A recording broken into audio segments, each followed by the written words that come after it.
2.3 trillion, 1.1 trillion went to debt financing.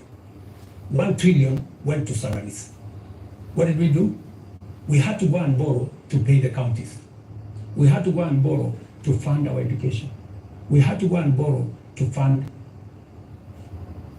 Now, the funding gap we have done with the finance bill going down is that instead of borrowing 600 billion, we are going to borrow 600 billion plus 346 billion, that is close to $1 trillion. And let me tell you, my good friends, and I want us to be honest with ourselves. This is not how a country will get to a status where we are proud of our nation. This is not how we are going to. This is not how we are going to grow. And that is why, Linus, this situation, this crisis is a very important inflection point that we can sit together, assess, let us agree. And I have no problem. Let us agree. Do we continue borrowing?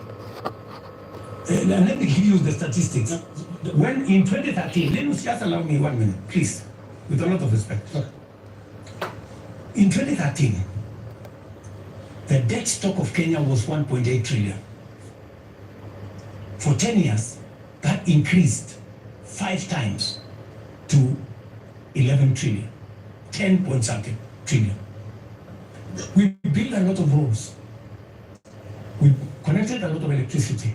We did many things in 10 years. But we were doing it on debt. Today, we don't have the luxury to borrow because we have reached the limit. And today, let me finish. Today, all the money we borrowed from 2013 is maturing. That is why the biggest challenge that we have as a nation is that we are spending 1.1 trillion every year of taxes we collect from ordinary Kenyans to pay debt, and not the whole debt. Interest. Interest principal comes to 1.8 trillion this year. So, my good friends, and yet you want to tell me, William Ruto, don't collect domestic taxes. Go borrow more money. No. But that's what they're saying. What is the alternative? Yeah, and I just want to come to one. No, what is the alternative? Just help me there. Yeah. Because there are only 2 things you can do. Either you raise money from taxes or you borrow. Period. There is no magic here. There are Kenyans, Your Excellency, right now who do not listen to all that. Yes. They are not interested in that. That's okay, but that's the reality. But If you are not, if you do not want to listen to hang on, Your Excellency, hang on, Your Excellency, because I need you to address a very important issue here. And that is one of the trust deficit. There are Kenyans watching, Your Excellency, and I don't know whether you are aware that they don't trust what you say. They don't believe what you say. Are you aware, Your Excellency, for example, that a lot of Kenyans increasingly don't associate the truth with you? That is your assessment because you have never associated the truth with me from the beginning. No, there's quite a number of things. No, I mean, that is we asked people before we came here the assessment. Yeah. and many of those that responded to me directly and to even our platforms on KTN News, on Spice FM, on NTV, on Citizen, and we're asking them, what question should we ask the president this evening? And the one thing that many of them were saying is, when will he stop lying? So it's not Linus. Can you tell us the truth this Let me say the following. I told the people of Kenya that I would reduce the prices of fertilizer from 7,000 to 2,500. I don't know how that is a lie because they buy it at 2,500. Okay. I told the people of Kenya we're going to have a housing program. A housing program is underway in Kenya. I can tell you, Linus, that whether you believe me or not, facts will not change. Yeah. Facts are not changed by who says it. And allow me to step back a bit, Your Excellency. Facts are very stubborn. Allow me to step back a bit. Yes. And what I'll do is we'll play clips, just a little combination of clips of yourself speaking not too long ago, and I want us to listen to that. I'll stand out of the way because you said it's me that doesn't share the truth with you, and I would like you to respond to yourself, to the clips that we're going to play. But let's watch that, Your Excellency. I think Linus, yeah. You don't bring clips that are in a biased way. You select maybe something that has not happened. Can you be fair and select clips across the board? What I said and has been done, and what I said and maybe hasn't been done. So let's watch that. Maybe you can watch that. These people don't understand the damage they are doing to the people and the economy of Kenya. Kwa hii taxes wanaongeza usiku na mchana. Na mimi nataka niwaulize watu wa hapa Manga, tafadhali, mkiona tumesimama hapa mbele yenu, tunawaambia kwamba tutengeneze hiyo serikali inakuja ambayo inaelewa lugha ya mwananchi wa kawaida. If you have good ideas, why do you need the police? Why do you need blackmail? Why do you need intimidation? If you have better ideas, sell them to the people of Kenya. There are enough intelligent people in Kenya to differentiate what is good from what is better and what is best. Ni jambo mbaya sana kama tutatumia askari polisi kuumiza wananchi wasio na hatia, eti kwa sababu wako na maoni tofauti ya kisiasa. I agree with that. It is not fair to use the police to harass citizens who have a contrary opinion. And that is perfect. That's what they're accusing you of. I still believe that. That's what they're accusing you of. But you don't tell me that... What is the problem with Alfred Keter? Yeah. Alfred Keter, no, it's not a contrary opinion. I mean, the police have said why they arrested him. It is not because of me. I didn't give any instructions. I didn't even know what was going on. Let me tell you, Linus, I am a very clear-minded person on what I say. When it is the police, I have said, many of the people who opposed me, many of the people who were very scared about what I would do when I become president, even the people who did worse things against me, I have never gone after them because I don't believe in settling political scores using the power of state or using the police. Let me also say the following.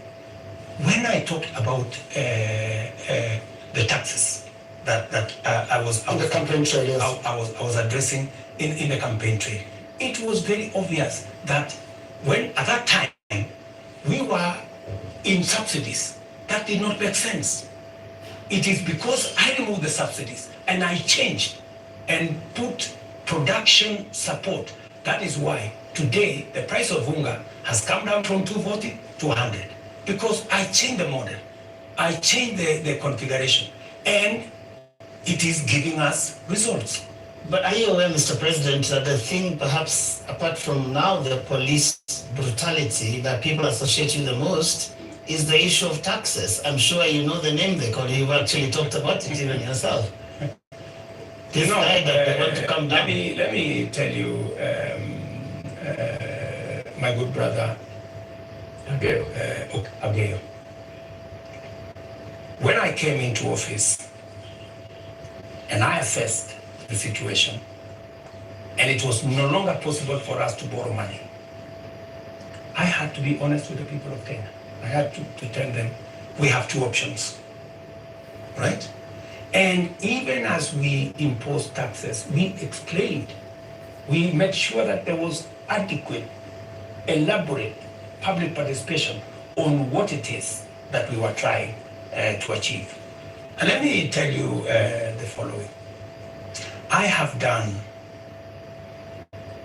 the best that I could globally. Today, our country has tremendous respect from many quarters globally because of what I have done.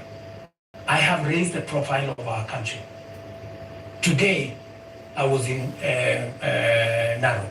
And the tourism numbers in 2022, 1 million tourists. In 2023, last year, 2 million tourists. This year, by God's grace, we will get to 2.7 million tourists because of the profile that I have done for the country. I know somebody will say that that there is no truth in that, but call the tourism sector. They will tell you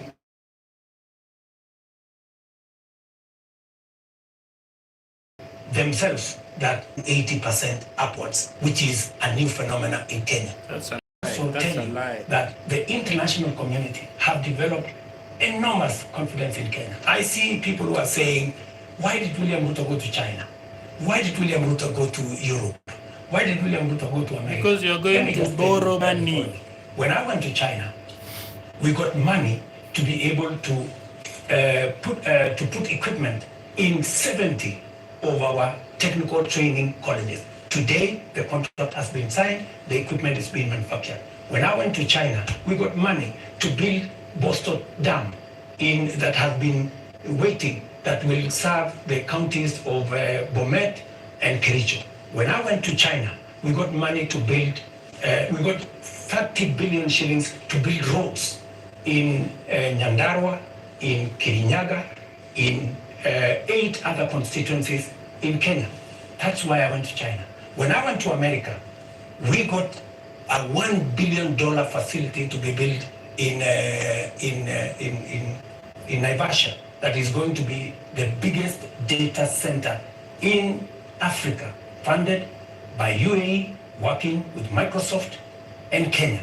When I went to the US, we also agreed Kenya became the only country in Africa that is going to benefit from the CHIPS Act, where we will be manufacturing computer chips with other countries. Kenya will be among the first, will be actually the only country in Africa that will benefit from that. And so many of the young people who I see today, those are my targets for the future.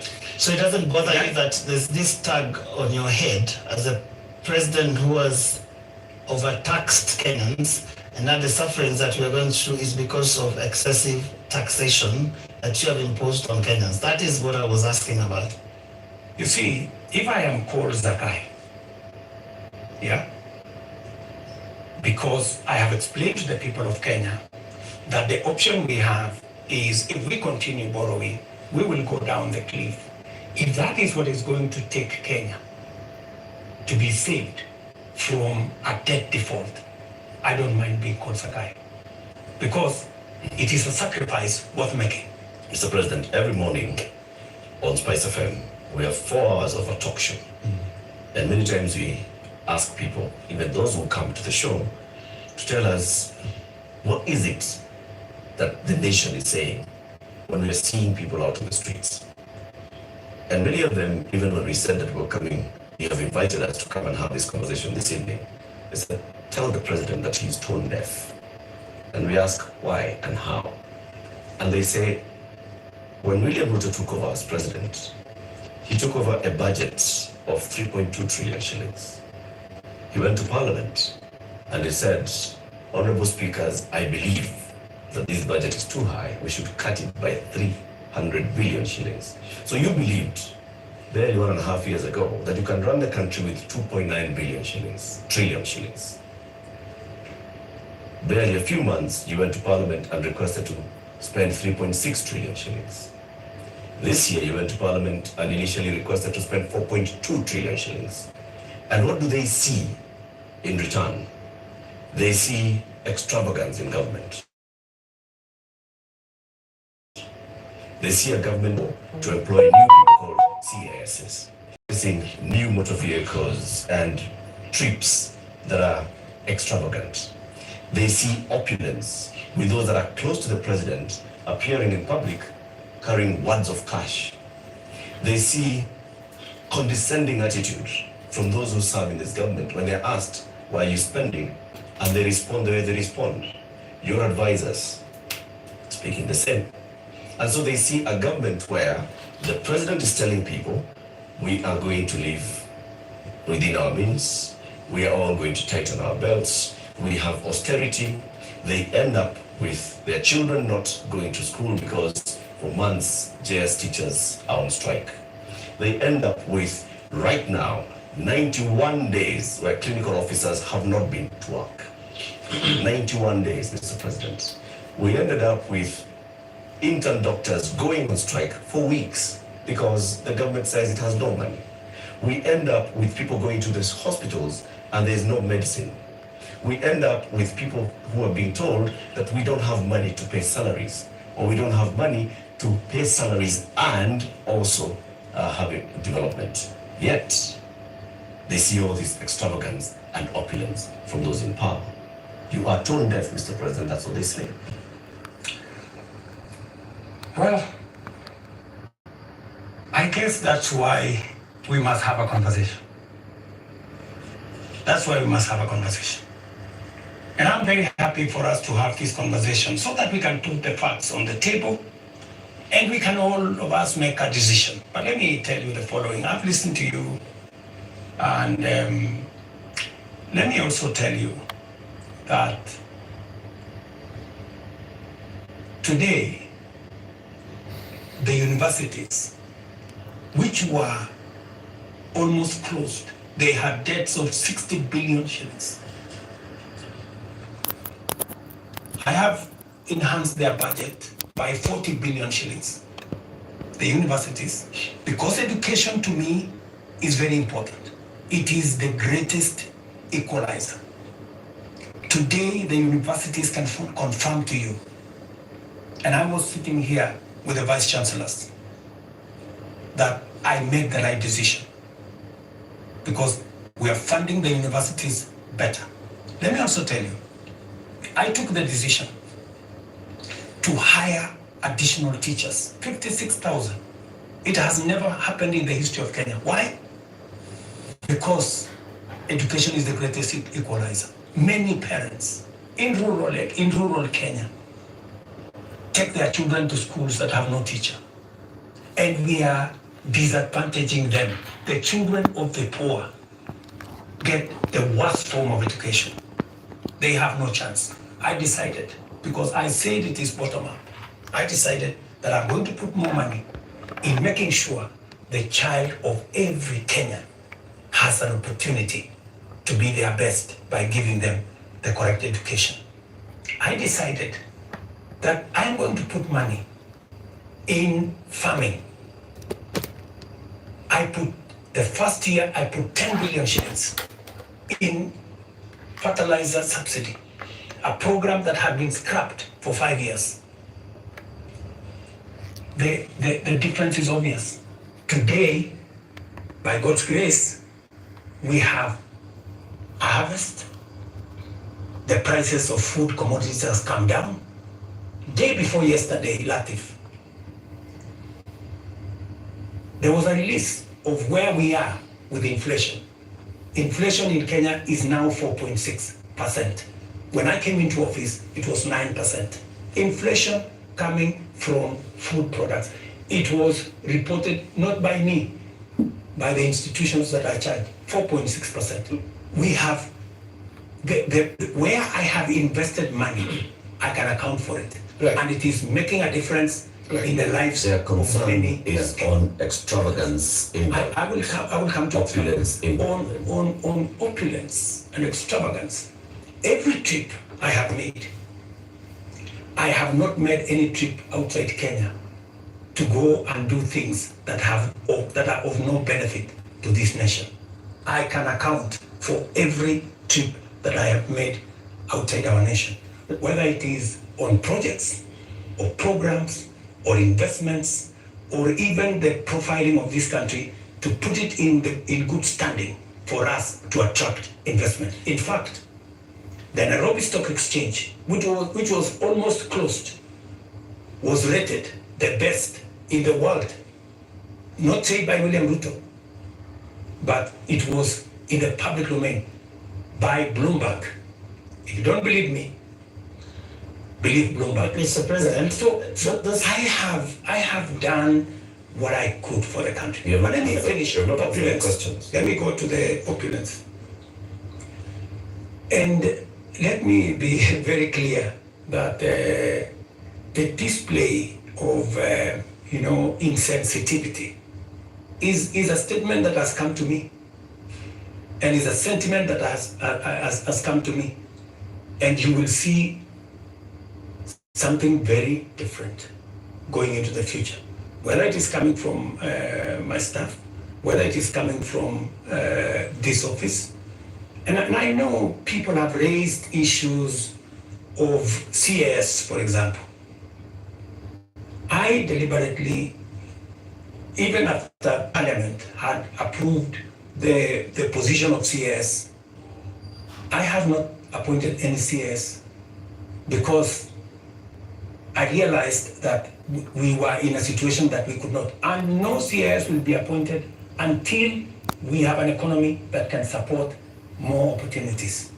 I know citizens have said that there is no need for the office of the first lady or second lady. Third lady. These are offices that were there. But because we have to live within our means, those offices from tomorrow, this new budget which is starting tomorrow, they will not be part of our equation, because in the face of what has happened, we have to trim down every other area. And in fact, not just those, many other spaces are going to be trimmed down to reflect the new reality, especially after the finance bill was taken down by myself. When I said we take this down, we are going to cut our clothes. We are going to cut our coat, the size of our clothes. We're going to reduce money going to counties. We're going to reduce money going to the judiciary. When I came into office, the judiciary was getting 18 billion. Today, they are getting 25 billion. But it was because I believed in the rule of law. I believed that we needed to do something about making sure that our judiciary has resources, because Kenyans were telling me directly, justice delayed is justice denied. I have hired the highest number of judges under my administration because I believe that Kenyans must deserve justice. Will you reduce the number of ministers, ministries, or state departments, or advisors? That is an area we are going to target and cut down, because it is the reality we have to face. Mr. President, when things like this happen elsewhere, this is a whole finance bill that's been taken down. Correct. You have people who have been advising you on financial matters. You have people who have been advising you on political matters, listening to the people. You have advisors who have talked down at Kenyans, who have called them spoiled kids, KFC, Java, and whatnot. And you have people who have been around you talking into your ear with regard to some of these things. And many people have ventured to actually say that this amounted to a vote of no confidence. Is there going to be some kind of shakeup that actually acknowledges that this is not where we should have been, and therefore I am sorry, Kenyans, and this is what I'm doing about it? Because short of that, how are we to know that we will not find more of the same? Watch this space. There are those who have said now that clearly there are many people who have lost confidence in Parliament. There are those who have lost confidence in you, that maybe the way to regain the legitimacy is to go to an election. There is no provision. You know, we are a country of the rule of law. Yeah? We must, whatever it is that we do, we must keep it within the parameters of the rule of law. And we cannot take what has happened over the last 2 weeks or thereabout and say we are going to abrogate our constitution. I think we will be going towards anarchy. And I don't think that is where we want to take our country. There is a demand on me as president, and I have said, because of where we are, because of what has happened, there is going to be a thorough cut down on many things, whether we are talking about allowances, maybe even we should have a conversation around salary. We had a meeting here with MPs, and even them, they are persuaded maybe it is time to ban Harambes so that we remove avenues of people participating in largesse demonstration of, opulence. And I want to tell you that I am going to take action. I am going to work on this. I know what we should do, but I am also not going to be reckless and take the country into a crisis. I will make sure that I act responsibly and listening to what the people of Kenya are saying. I don't know if this will preempt you, Your Excellency, but one of the most serious concerns that have been coming out, including the Gen Z demonstrations, is the question of corruption. And right through this interview, you've not mentioned the word. And even as you go into that, I want to give you two illustrations. Kenyans dealt with or encountered the problem of fake fertilizers, and you never took action against your cabinet secretary for agriculture. Before that, we had the scandal around the importation of edible oil, which, Your Excellency, we don't know where the edible oil is to date. I don't think it ever found itself to the market. Again, there is a cabinet secretary in that ministry. And also, what goes into the market was condemned sugar. And when we look at all the information around these three cases, these are people close to you. They're cabinet secretaries. And so you are unable to take action against them. So why should you be trusted now to act? Because there are those who read and say you are really a hostage of those who campaigned for you to become president. They get away with anything. Three things, Linus. We hadn't reached the question of corruption. So don't unfairly accuse me that I have not spoken to it. I am ready to speak about it. So that's number one. Number two, I fired the CEO of KEBS when the sugar thing came up. Number two, on fake fertilizer, the minister, Mithika Linturi, was taken through a process in Parliament. The CEO of National Cereals Board, the General Manager of National Cereals Board, and other 7 members of staff are in court as I talk to you. The people who signed the contract, they are in court. You spare a big fish and roast the small fish. Let me just finish. Yeah. Because I need Linus, I am a fair person, and I am a believer in the rule of law. Even though I may not like you, but I must respect that there is a due process. The moment, we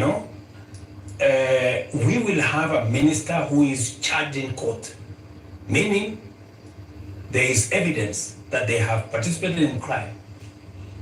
Believe you me, I will take the action that is necessary. But if somebody is taken through a process and that process comes out without an indictment, surely we must give somebody the benefit of doubt until it is proven. And the fact that the CEO, general manager, and all the people that were there who actually evidence was found have been arraigned in court.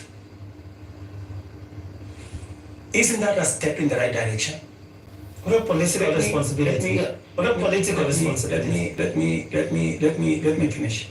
And then number 3, the other one you asked me was edible oil. The people who are involved in edible oil, I fired them, and they are in court. We have a new management in Kenya National Trading Corporation. In fact, we've just hired a new management for the Kenya National Trading Corporation.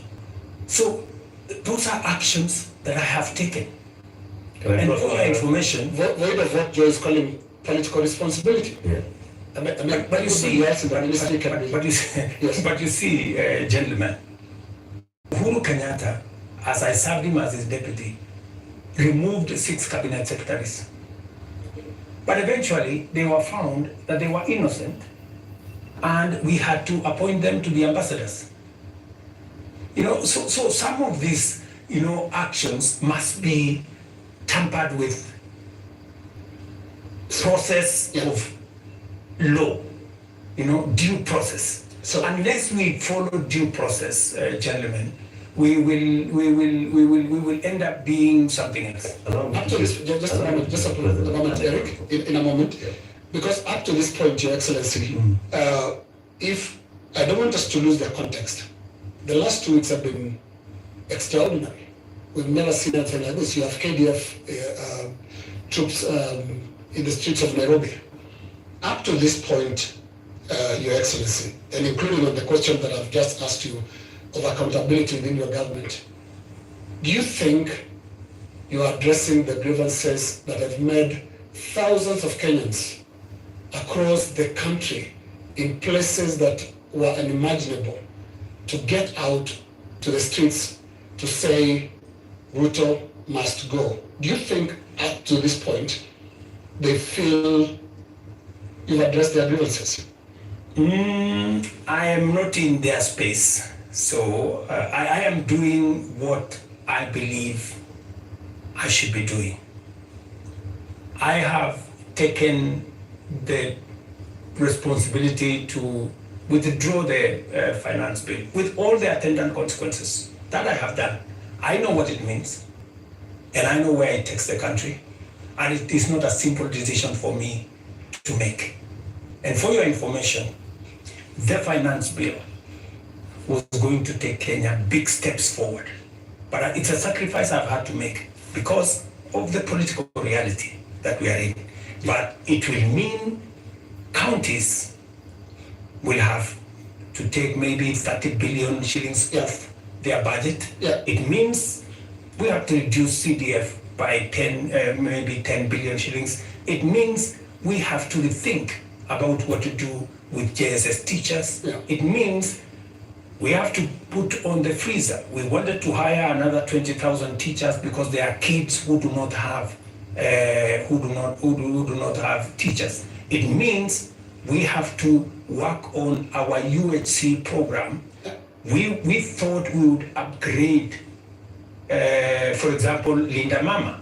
We thought we would upgrade Linda Mama. But it means we have to hold that, and it means many things. Just tell them what else they want to hear. You're speaking outward, but looking at the grievances, they're also asking questions inward from you, Your Excellency.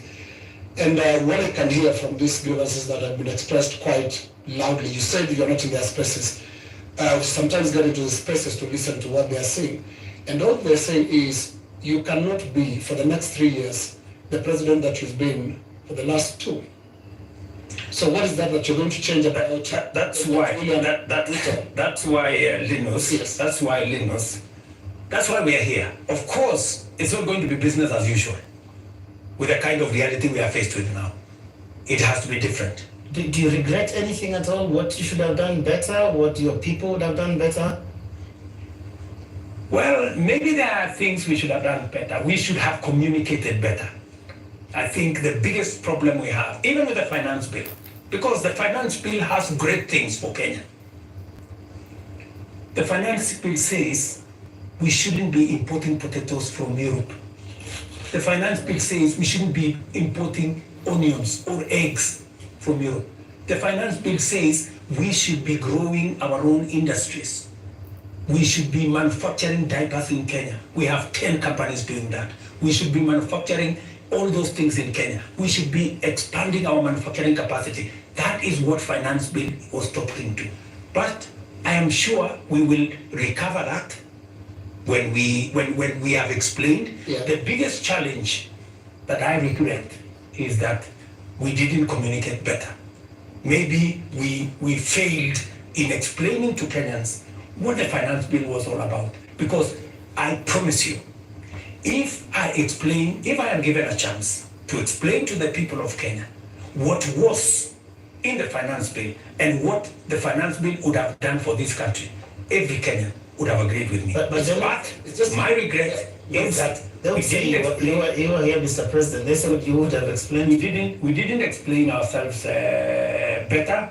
Maybe my communication team failed.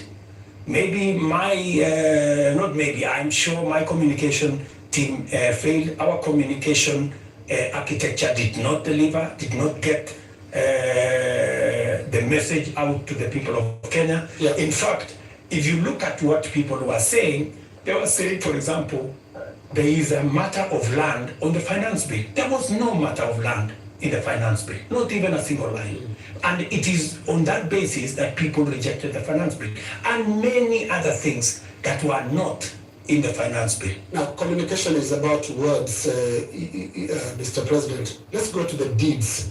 Because when you see what Gen Z converting a pulpit into campaign platforms must end. So I'm not hearing you addressing and looking more inward into this whole picture that the Gen Z is painting. They're not just talking about some of those things that you're raising. On that, Lenus, I have even had an occasion to speak to church leaders here. On that, on matters of politics on the pulpit, I am 100% aligned. We shouldn't be using pulpits in churches or in any other places of worship to prosecute politics. It is not right. And I agree, we need to change that culture. We need to change the culture of Harambee. Harambee started as a noble exercise. It supported many people to go to school. It supported many people to deal with the challenges of medication and hospital bills. But I think it has been stretched. It bred corruption. It has stretched too far. And I think it's time, as a country, we must stop corruption. We must stop Harambees, because it is occasioning and it is breeding, if I may say, corruption. Yeah, because when your aid of a much lower pay grade donates 20 million shillings to a church fundraiser, there is something fundamentally wrong. And that is why this conversation is necessary, so that we can stop it. Conversation, Mr. President. On Wednesday, you said you are hearing that there's what the Gen Zs are saying, and you're going to initiate a conversation. We saw the head of public service release a press release saying that there is now a formation of a national multi-sectoral forum that will bring together all people. And you started having conversation with church leaders. The Gen Z, upon seeing this, are saying, we did not ask for a conversation. We asked for action. So what action is going to precede this conversation? Because the conversation is another talk. It reminds people of the NADCO talks, the BBI talks, IPPG talks that just happen and they just don't end. And people are saying, we want action, Mr. President. We will participate in action, in conversations maybe later, but now, Mr. President, yes, what's the action? I promised that I will engage the young people. Yeah, I promised. I was just making good my promise. And I promised a multi-sectoral forum, and that's what I have put out. I also promised that these are some of the topics I want us to discuss. I want us to discuss debt. I want us to discuss taxation. I want us to discuss unemployment. I want us to discuss corruption. I want us to discuss these issues.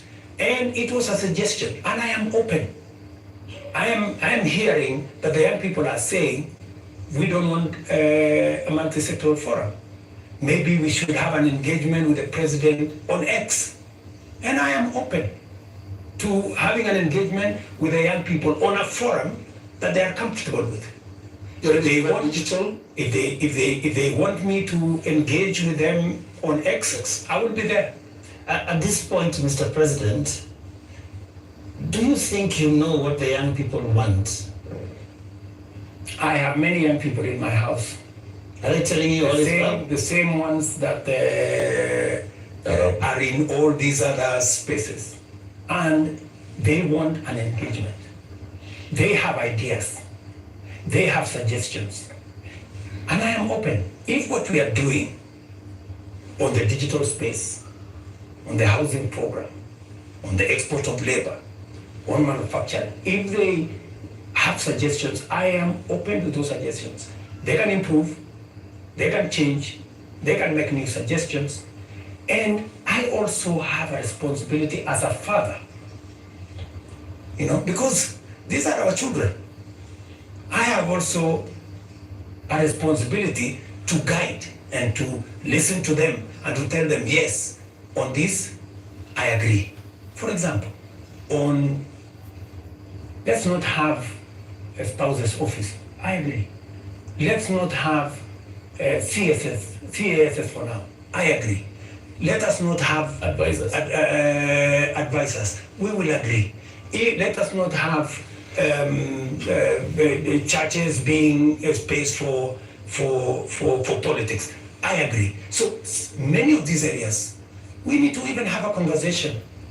If we are paying 46% of our revenues for salaries and wages, when the legally established space should be 35%. That is why I started a conversation with Salaries and Remuneration Commission. We must deal with the issue of wages and salaries so that we bring them down to 35% and leave more money for our development. That is a conversation I am very happy about. When? Mr. President, it's been 2 weeks. It's been 2 weeks of you saying every day we are going to have a conversation. We just You know what they say on social media? I They say call you the president of Tutafanya, Tutatenga, Tutafanya, Tutarudi. no, but I'm here. You're saying, But I'm here. we are going to have a I conversation. said within a week. I gave a timeline within a week. Yeah. So within a week we will have agreed on where are we meeting. Are we meeting at the X space? I am ready for that X space. Are we agreeing on this multi-sectoral?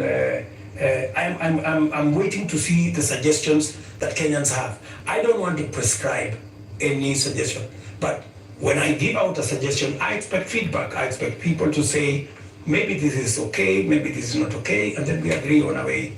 As a result of this national shame, because that is what many people have called it, you have said, watch this space.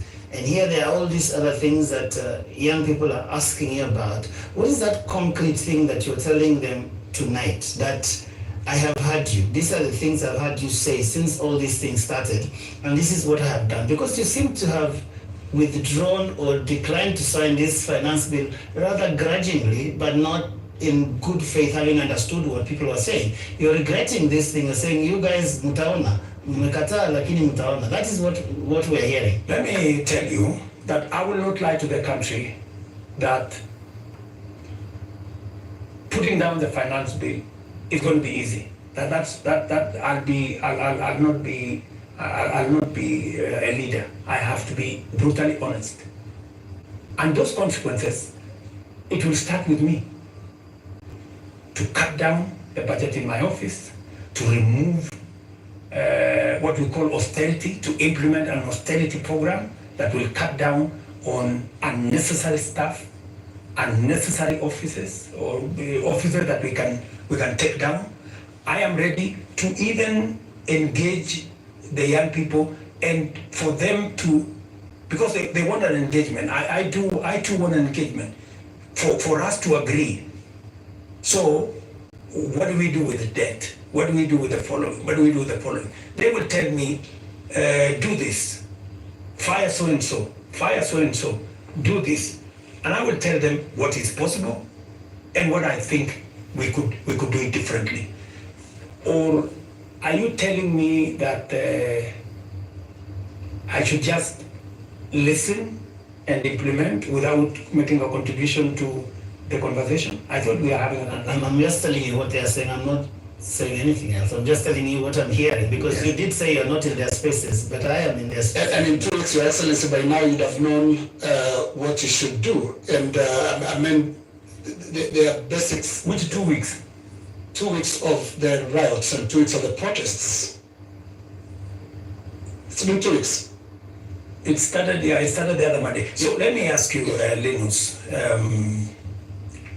the protests, I finally decided that because we didn't communicate sufficiently to the people of Kenya the import of the finance bill, and there was so much built around it, including a lot of fake things, that were not in the finance bill. Many things that were not in the finance bill were used to fight the finance bill. And at some point, many people did not even care what was in the finance bill. Do not care. I think, at some point, as leaders, we must stop somewhere and say, we have a country to run. I mean, we cannot be reckless. We must at some point stop and say, what are the consequences? Because everything we do has consequences. And we must be careful as a nation to make sure that our country does not go down to the dogs. And believe me, countries, have gone in the wrong direction. And we must be careful. And I don't want to be the leader that took the country in the wrong direction. We must be measured, we must be careful, we must listen to the young people, we must listen to other views and be able to make a carefully well thought out plan for the country out of where we are. Yeah, but what if the protesters are actually saying something in totality about your government, not just about the finance bill? It's not about just the finance bill, is it? Linus, as I have told you, we are a democracy. The people of Kenya can make a decision. Yeah? And I am perfectly, alive to the fact that when the people of Kenya finally, the same way they decided to elect me, when they make another decision, we will comply as the people of Kenya. That's what a democracy is all about. People can vote in a government, people can vote out a government for whatever judgment the people have. So you mean we can I vote want you to out? be very clear to the people of Kenya that I will do my best to make sure that I tell the country the truth and I take the country forward. And I am committed to that. And I can see Kenya changing. If I had managed to pass this finance bill, Kenya would not be the same. We would take this country to the next level. The kind of investment I have made, the kind of collaboration with many friends that we have done, we would begin to see this country soaring into the future. But all is not lost. Maybe we have taken one step back. Sometimes maybe it is necessary to take one step back to be able to take many steps forward. And that is my thinking of this situation. But surely it must bother you, Mr. President, that 2 years ago you ran such a euphoric campaign with things like Hatupangwingwi, and 22 months down the line, your state house is surrounded by the military. The military tanks, scary as they are rolling on the streets of major cities. And as we sit here today, people are saying Ruto must go. Surely that is such a fast slide. There must be something that causes one to pause and say, how did we get here? What happened here? And one would have expected an earth-shaking statement tonight that tells the country, I get it. Something has shifted in a major way in our country, and I'm also shifting as your president who's listening, and this is the new direction things are going to take. Let me tell you, Joe, I came into office at a difficult time. Yeah? We have a combination of coming out of COVID. We have a serious drought that hit our country. We had interest rates that went up everywhere. We went into a very difficult situation. What did many countries do? Many countries went and defaulted. And I don't want to mention countries because it's not right to mention. But almost 8 countries in Africa went down. Many people expected Kenya to be among the 8. But believe you me, I have carefully managed the economy of Kenya. Kenya is not among the countries that have defaulted. If anything, we have running programs in Kenya. We have a whole housing program that is running. We have a whole digital program that is running. We have made changes in our education. We've hired more teachers. We've made sure that we have a new funding model for our universities. We have supported our farmers. We have reduced the cost of living. We have done many things, even in the context of all the challenges that we have had. I am telling you, I came in and I believe I'm the right person to be in this space when Kenya is in a difficult position, because I believe I am the person who can sort out the challenges that faces Kenya at a point like this. But when the public and the protesters, the Gen Z, some of who actually formed the base of your election campaign, are telling you, we are disappointed, you've not delivered. Hashtag Ruto must go. What do you tell them? Let me tell them the following. Good friends, the young people of our nation, my sons and daughters who supported me to win the election. I hear you. In fact, I saw, I think it was on your headline, a gentleman from my village who was saying, the president has let us down. Many children in this village are not getting jobs locally. That is why they are going abroad. Little did he know, my good friend from my village, that the children, the 500 of his colleagues around our village, are actually part of my plan on export of labor. They have actually, I intentionally supported them to leave the country because we got them jobs outside Kenya. So I am telling the young people of our nation to be patient. Our housing program is rolling. We will be hiring more architects, we will be hiring more engineers, we will be hiring more professionals to support our housing program. In the next 2 years, we will have 300, maybe 1,000 people working in that space. Be patient. We are sorting out the challenges that are facing our digital space. We are rolling out our digital space. Young guys, by the end of next year, God willing, we will have a digital hub in every ward in Kenya, because we've already started that process. Every Tibet in Kenya today has an ICT hub with young people monetizing their talent. I want to tell them we are full speed into manufacturing. That is why we're saying we're no longer importing clinker, we're no longer importing steel, we're no longer importing clinker, we're no longer importing furniture. We are going to stop importing eggs, we're going to stop importing onions and all this, because we want to promote our local manufacturing to be able to create jobs for them. We are no longer going to be importing diapers or sanitary pads from other countries. They are going to be manufactured here. Mr. President, I have worked with the industries to make sure that we create opportunities for these young people. We are going to work with them to deal with the challenge of corruption. We're going to work with them to cut down on government budgets.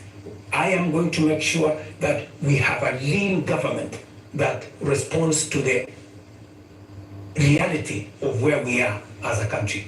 That is what I am telling my good young people.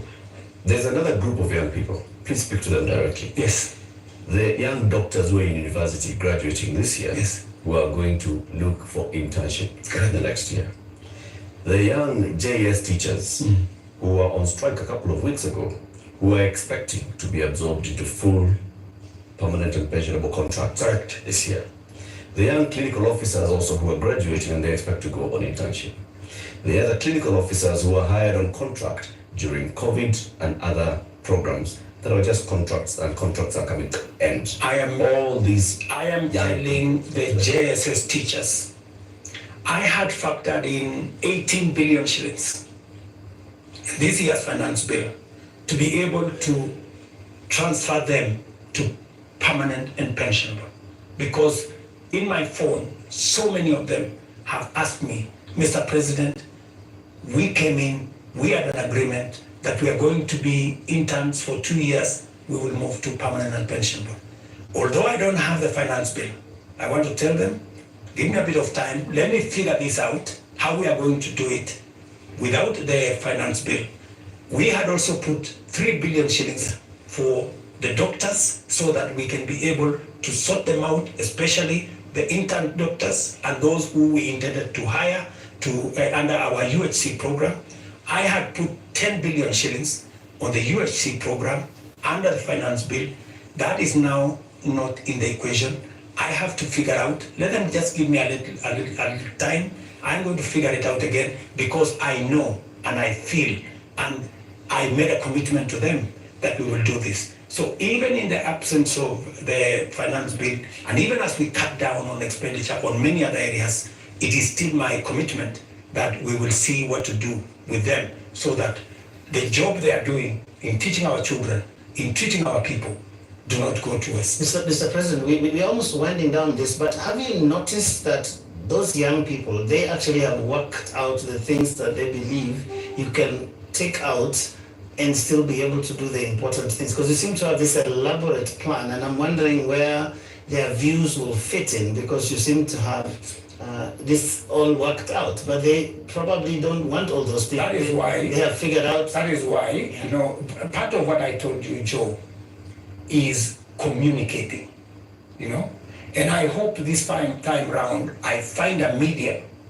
where I can engage, you know, and I'm ready to go to this X place to engage with them, and I want to tell them this is my plan. Okay, tell me how I can make this better. Tell me this is not good enough, you know, change this. Because I have seen some of the demands they have made.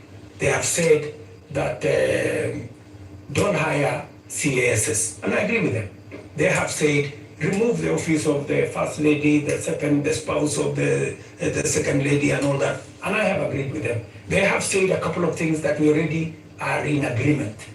They have of course said some of the things, abolish the office of women rep. I've seen they have also said we should reduce the salaries of MPs to 200,000 or something. Some of those things are things that are not in my power. Those are the things that we need to do a whole of society, a whole of nation approach, so that if we are bringing down salaries from 1.1 trillion to 700 billion, that is something I am willing and I am ready to start with my own salary, going down to salaries of others, so that we can all live within our means. Your Excellency, we're now going to our final questions. And my final question will be about the protests and the deployment of KDF, which you did a few days ago. Now, the Gen Z, millennials, and the online Kenyans that are organizing these protests are promising to be back on the streets on Tuesday. What should we expect on Tuesday when protesters, peaceful as some of them have been, turn up on the streets of Nairobi? Do we expect them to be chased away by the Kenya Defense Forces? First, the Kenya Defense Forces will not be on the street. They only come as a last resort. If the demonstrations will be peaceful, I promise you, the police will be there to protect the demonstrators. But the police will also be there to make sure that the criminals, the fellows who come to burn offices, the fellows who come to loot property, will also be dealt with. That is my commitment. We must all operate within the law, and that is what it is. My final question is on the elephant in the room, the elephant in our budgets, public debt. Candidate William Ruto responded to a question during the debate, and he said he's going to commission an audit of the public debt. President William Ruto last year responded to the same question and said it's important for us to audit our public debt. Today's question is when? Public debt is actually a public document where we are as a country. The 10-point-something trillion of our debt is in the public domain. But I am prepared for us to put in forensic experts as part of this exercise so that we can all appreciate, yes, this is what we owe, and then agree, how do we pay? How do we deal with it? In fact, I was in Korea. In fact, Korea, when they had a problem of debt, the whole nation came together. And people contributed gold. Others contributed many things because they wanted to pay their national debt. Maybe we will need that conversation once we are all clear that this is public debt. My question, Mr. President, is when? As soon as we finish this conversation, once we have agreed that this is the way we are going, I will institute the necessary steps to make sure that that debt is audited and it is made public for Kenyans to know this is the public debt. And I'm sure it will not take a month for us to be able to know, what is Kenya's public debt? And then we can take it up from there and go forward. Mr. President, my final question is about your cabinet. Given the things that have happened, given the questions that have been raised about fertilizer, about edible oils, about sugar and all of that, tonight, can you look Kenyans in the eye and tell them you have full confidence in the cabinet that is currently helping you to run the country? The cabinet that I have maybe could have done better. That's not the question, Mr. President. Maybe could have done better. I'm answering your question. Okay. Yeah. Maybe, unless you have a better answer, allow me to answer. No, I just thought my question was specific, but you can that's what I'm saying. So maybe my cabinet would have done better, right? And I am going to do a soul searching on how we need to move forward. All right, thank you very much, Mr. President, for your time. Ladies and gentlemen, that is where we end this conversation with the President tonight. My colleagues have been Lena Skaikai from Citizen TV, Royal Media Services, and Eric Latif representing KTN News from the Standard Media Group. And my name is Joe Ageo from NTV. Do have a lovely evening.